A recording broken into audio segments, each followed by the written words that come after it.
You open your phone at 7:14 in the morning, not for news or a message. You open Instagram, and 4 seconds later, you are looking at a stranger's bedroom in Santorini. She isn't your friend. You have never met her, yet your stomach sinks a little, and you can't explain why. That reaction has a name, a date, and a scientist attached to it.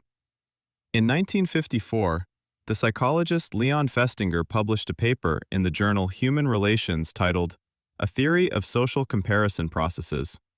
His claim was that people lack an internal ruler for judging their own abilities and opinions, so they measure themselves against the people around them instead. No absolute scale tells you whether you're smart enough or successful enough. Other people provide the only numbers you've got. Festinger studied bowling leagues and college dormitories, not smartphones. He built his theory in a world where your comparison pool topped out around 30 people, the ones on your street, in your office, at your church. He never saw a screen light up 96 times in a single day, which is the average for an adult phone user according to a 2019 study by the research firm D-Scout. That number, 30, or even 100, tracks with something deeper. The anthropologist Robin Dunbar calculated that humans evolved to manage stable relationships within groups of roughly 150 people. Inside a group that size, rank determined survival. Knowing who stood above you told you who to defer to, who might turn on you, who controlled the food supply. People who tracked status accurately passed on more genes than people who ignored it.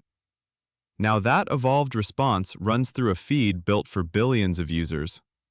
Every scroll adds a new rival to your circle of 150, and the rival is rarely a neighbor. More often, it's a stranger in Dubai standing beside a rented Lamborghini posted 4 minutes ago. Your brain, built through evolution to track a small group, processes him the way it would process a real competitor standing in the room. In 2007, the neuroscientist Klaus Fliessbach at the University of Bonn scanned people's brains while they performed a simple task for money. Sometimes, participants could see what a partner earned for the same task. When a subject earned less than the partner, activity in the ventral striatum, the brain's reward center, dropped, even though the subject's own payout never changed. The brain wasn't measuring the reward. It was measuring the gap. That gap is what shows up on your screen at midnight. Your salary hasn't moved. Your apartment is the same size it was last week. But somebody else's gap just got posted, tagged, and pushed to your feed by an algorithm built to keep you scrolling. Researchers Hui-Tzu Grace Cho and Nicholas Edge at Utah Valley University ran a study in 2012 asking college students 2 questions. How happy are your Facebook friends, and how happy are you?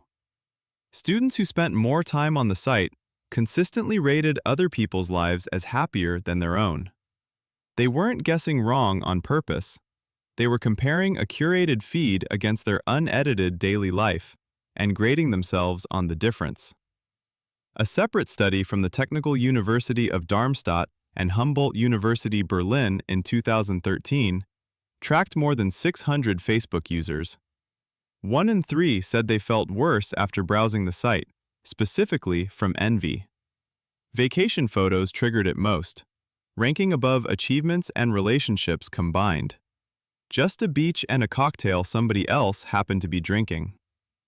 In 1995, the psychologists Victoria Medvec, Scott Maddie, and Thomas Gilovich at Cornell analyzed footage of Olympic medalists at the instant they learned their placement.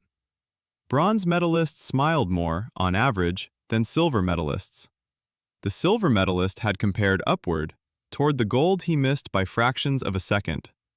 The bronze medalist had compared downward, toward 4th place and no medal at all.